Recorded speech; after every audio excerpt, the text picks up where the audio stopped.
from Costa Rica, and if buying land in Costa Rica is something that you're considering, then watch my video till the end because I'm standing on my own land here in Costa Rica.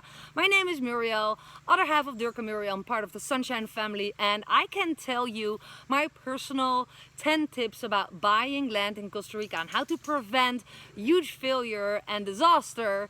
And I'm giving you a shortcut here in the 10 most crucial things to apply when you're thinking about buying land and actually excited to do so.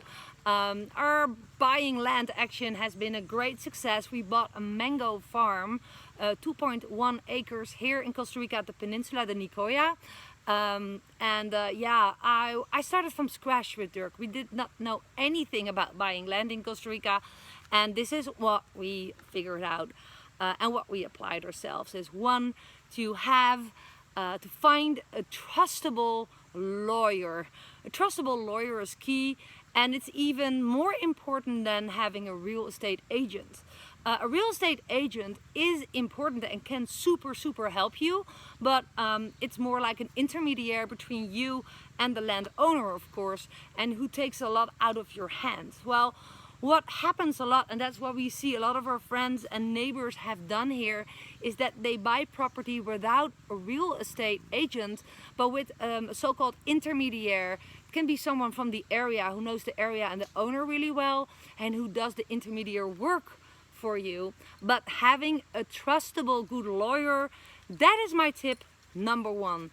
And there are several who just say that they're trustable, but what I recommend you to do, how do you find a trustable lawyer, is ask around people who successfully bought a land using a lawyer, and just follow the traces of success and hire the lawyer that has done great work and has great testimonials. And this is how we got to know our lawyer. And he was a Belgian lawyer, originally from Belgium, but he speaks French and Spanish and has an office here in San Jose. So yes, a good lawyer is definitely tip number one. Tip number two is, investigate the growth of the area, right? Where do you want to buy your land?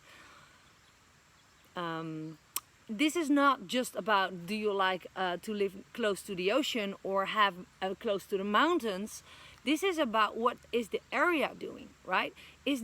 Are there big building plans around? It also tells you what is possible on your land. It's important to know, just besides staring at the map, which area you like. Which part of Costa Rica attracts you most, near Nicaragua, near Panama, near the ocean, near, wherever. That it's important to check out the area as a specific topic in your research, right? Is there a lot of building there? Are they planning to build big hotels there? And that tells you whether you want to live there or not, whether it's going to be in your benefit to buy or not, right? So that's super important. Tip number two, the growth path of the area. Tip number three, now the location. What I said, we prefer to live on the peninsula, one of the blue zones of the world, the 5 blue zones. The peninsula de Nicoya, more at the bottom of there. So we're surrounded by on three sides with water. We felt attracted by living in a rural area, but you might be living more in an area where there's good infrastructure, good roads. So this is just some stuff to definitely think about. What is important for you? Are you a surfer? Do you like to live near the ocean? Or do you like to live more on the countryside where we live? We live a little bit inland, about 15 minutes driving from 3 oceans, from the ocean Montezuma, Santa Teresa and Cabuya, and that was our preference. Do you like a mountain view? Do you like an ocean view? Do you like flat land? Do you like curved land? Are there do you need supermarkets close by? A hospital? A doctor's office? Do you want more neighbors? Do you like to live in a compound or just on your own like we do? it's important to think about. For example, we preferred Joey. My puppy is running off. If you prefer to live in a compound, it can definitely have benefits that you're always under the security of a wall of the community in the compound. But it can also have a disadvantage that you have neighbors close by. I've heard stories about a family, and one of their kids was a friend with one of my kids, and when she was doing gym exercises in the garden, for example, and used the mattress to exercise her rolls and her jumps, the neighbor was complaining about his view from his window that that mattress was there. I'm just saying, what do you prefer? What is priority for you? Talk it over, think it over, and apply it in your search, okay? So that was tip number 3, location. Location, location. It's definitely super important. Tip number 4, excuse me, water. Costa Rica, there is water, but there's lots of areas where there's problem with water. Lots of dry areas where there's no water in the ground, when there's no water, no public water, and if there's not a water meter and you do not have a well, which is inscripted at the Municipal in the town or village or the city where you live, you cannot get a building permit. Please do not make a mistake to blindly buy land based on how it looks like. If there is no water meter, it doesn't give you the guarantee that if you apply for a water meter to get public water, that you're gonna get it. And without water on your property, officially, stated by the Municipal, there is no building permit. So there is ways to, before you close the deal and sell your land, there is a way to just to be sure that you're gonna buy land with water, and that is doing a prepayment. Ask the sellers to arrange a well with inscription for you, and never pay the whole amount of the property right away, but you can make an arrangement with your attorney to do a 10% payment in an escrow account. So it doesn't go to the owner's account, it goes to the escrow that your attorney can set up for you. That's like a neutral spot where the money will be held until your terms are completed by the seller. For example, that they arrange a well for you, or the inscription of the water meter, or the inscription of the well, or fix the water meter for you. This is what I've learned, and I don't want you to make a mistake to buy land where you can never ever build on, because it's useless, okay? So that was tip number 4. Tip number 5 is like definitely as important as tip number 4. You should have access to a public road. You will be surprised how many times land has been sold, also by real estate agents, by so-called trustable people in the area, and they sell you a piece of land and it looks like there's access to the public road, but that road is actually not officially there.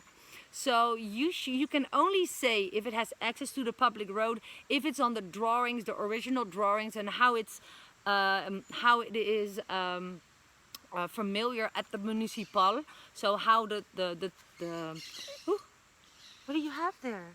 Oh, hold on.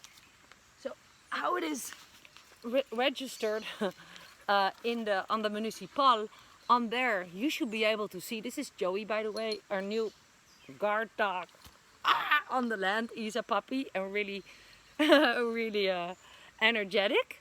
Shall I put you down? Or not? So check, let your attorney do due diligence. That's also my my tip number 6. Do due diligence, and your attorney should do that. That's basically meaning research at the Municipal, the history of the land. Check if there is no debts on the land, if the person that you're buying it from is the actual owner.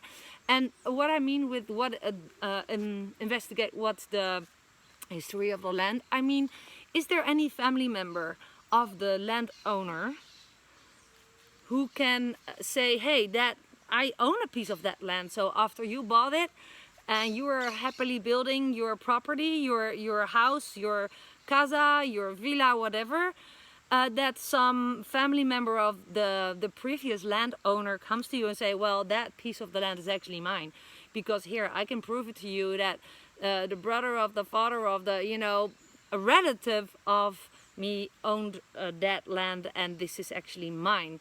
So you will be surprised, not happily, that this happens a lot. I have seen people just have to tear down their just completed house. And that's not fun. That's the biggest nightmare. Okay, so that was at the same time tip number 6, due diligence, and get clarity on the title. Okay, who is the title on? And you want the title on your name. Okay, fully on your name, not also on someone else's name. I hope that makes sense. I'm almost there. 4 tips to go. So you have to, before you buy, to find out the setbacks of the property, meaning where can you build and where can't you build. So depending on the how big the property is, for example, we have a pretty big property, right? But if your favorite spot to have your future house built near the creek, we have a creek on the land, but you are not allowed to build within 15 meters of that creek, river, or water pump, or neighbor's house. I think there are specific rules for that. Now, for us, it's easy just to get around and to find another spot. But if your property is way smaller and you have a limited choice, then you should consider if your plans are possible on that specific property, right? I hope that makes sense. So those are things to go through. Tip number 8. Are there community fees? So you're buying in a town, in a community, and there could be rules and regulations that you're not aware of, but you are obligated to do it, right? So check out, are there community fees? Ask your attorney in the due diligence research to just come up with a list with all the things that you need to know and need to do and need to pay.